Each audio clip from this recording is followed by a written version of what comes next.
Hi guys, I'm Madison Mary and welcome back to my channel. Today I have my March TBR for you guys.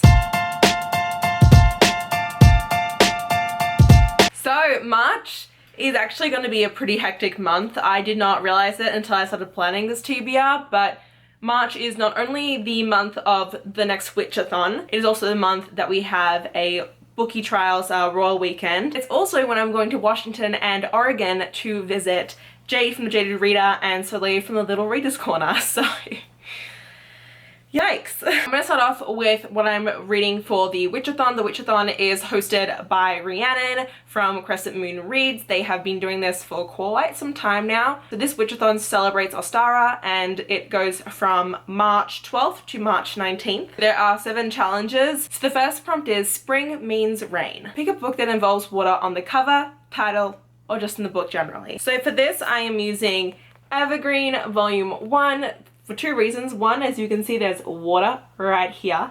And also this is about a girl who has a congenital heart disease. Because of that, she's not allowed to participate in gym with everyone else. However, her gym teacher is making her take after school lessons in swimming in order to get some sort of gym credit. The ace swimmer on the swim team actually ends up joining to help her learn, and he is her crush that she's only ever been able to admire from afar. So it's a little cute romance about that.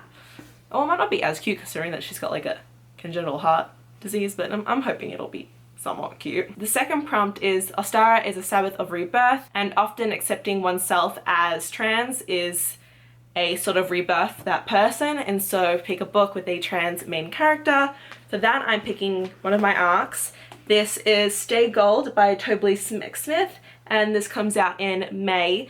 This is about Pony and they are a trans male. He has just moved to a new school and he wants to keep it a secret that he is trans because he was very much bullied in his last school, but he ends up kind of falling in love with the head cheerleader and she also starts falling in love with him, and so it's about the two of them. Also the author of this, Toby, is trans himself. The third prompt is Pan is the god of spring, nature, and the wilderness. So pick a book where the theme of survival in nature is prominent. For that I am picking another arc. This comes out in April. And that is The Perfect Escape by Suzanne Park. This is about 2 teens who work at a, what's it called? A zombie themed escape room. And sparks fly between them, and a local tech company ends up throwing a survivalist competition in which if your team wins, you get this massive cash prize, and our 2 main characters both really need this money to help them out in their lives, and so I'm hoping that it feels like it's gonna have like survivalist nature themes in it. Prompt number 4 is The Light is Coming Back this season, so pick a light read such as a novella. The novella I'm picking for this is Dirty Little Tears by Kendall Ryan. This is a prequel novella to one of her 4-book series, and all it says in the blurb is a lonely librarian and a handsome stranger. It's 97 pages and that's all I gotta know. Prompt number 5 is Ostara brings about color in the natural world. Read a graphic novel. For that, I'm going to be reading Fence Volume 1. All I know about this is that it has to do with fencing and that it's potentially gay. So that's that. Prompt number 6 is to plant a seed in general.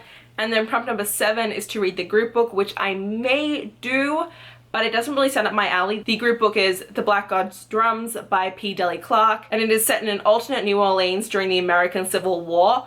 I personally don't like things that follow war era like at all. Like this is just something that I've never really enjoyed, so that's why I don't think I'm gonna pick it up, because I don't think it sounds like my kind of book. But it's about this girl named Creeper, and she lives on the streets and is like a wall scaler, like it says she scales walls and things like that. Anyway, she wants to escape the streets by joining the airship called the Midnight Rubber, and she plans to get a place in this airship by impressing the captain of it with this information she has on this Haitian scientist who has this new weapon called the Black God's Drums. However, she has a secret, and that is that Oya, the African Orsha of wind and storms, speaks to her in her mind, and so it's about her story and dealing with these voices and trying to get off the streets and also tracking down this like new weapon. That is what I'm doing for the Witchathon. The other readathon I'm participating in is the Royal Weekend edition of the Bookie Trials hosted by Rachel, and this weekend edition goes from March 28th to March 29th. I am away on March 29th. I'm going to be in Chicago to go see Cameron Esposito,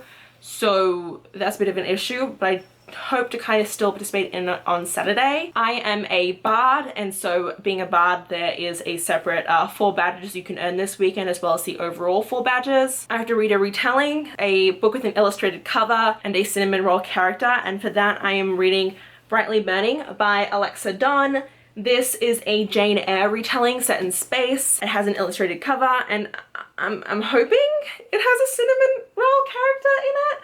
I don't really know, but we'll see. Then for the rest of the month of March, even though I've already mentioned to you guys all these, I have 4 arcs that come out on April 7th, so I definitely want to get ahead of them in March because apparently April 7th is a huge release date day. So the 4 books, the first one is You Deserve Each Other by Sarah Hogle. It's about this couple who are currently engaged but have really fallen out of touch with one another and don't really want to go through with the wedding anymore. The only issue is that whoever ends up calling off the wedding will have to foot the non-refundable wedding bill. So the 2 of them go on a head-to-head battle of prank sabotage and all-out emotional warfare.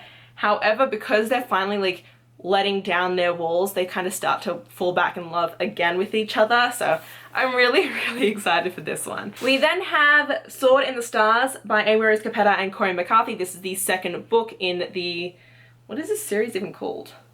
I don't know, it's just a sequel to Once and Future. Once and Future is basically a gender-bent retelling of King Arthur set in space. And the first one was okay, didn't love it.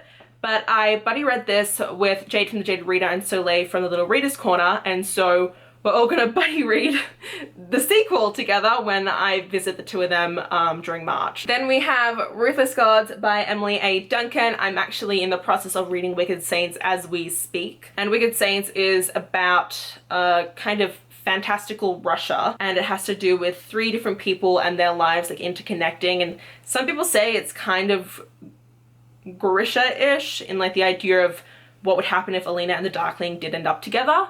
So I'm kind of excited for this. I don't really have the expectations going into it of it being like Shadow and Bone. And then the last April 7th book that comes out that I want to get to in March is The Glass Magician by Caroline Stevma. The Vanderbilts, the Astors, the Morgans. They are the cream of society and they own the nation on the cusp of a new century. Talia doesn't come from money or her family connections, but she knows magic. Stage magic, and she dazzles the audience with her fantastical acts. One night, a trick goes horribly awry. Talia discovers a magic beyond her stage, twirls, and costumes, finding her world far more enchanted and herself far more powerful than she ever imagined.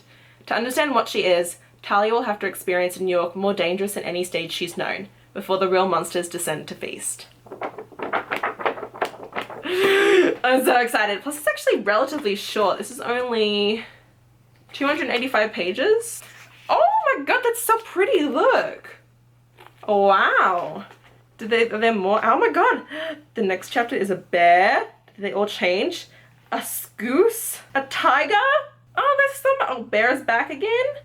Wait, I wonder if that has to do with different characters. But, oh god, this is super smart of me. So this is my March TBR. Isn't it fantastic? The Witchathon was just announced yesterday. I just dropped all those, you can't tell. But yeah, that's all for this video. Let me know if you guys are also participating in Witchathon or the Royal Weekend edition of the Bookie Trials or anything like that. If you guys enjoyed this video, please hit the like button down below. If you want to see more of me, please subscribe to my channel. And until next time, thanks a bunch, guys. Bye!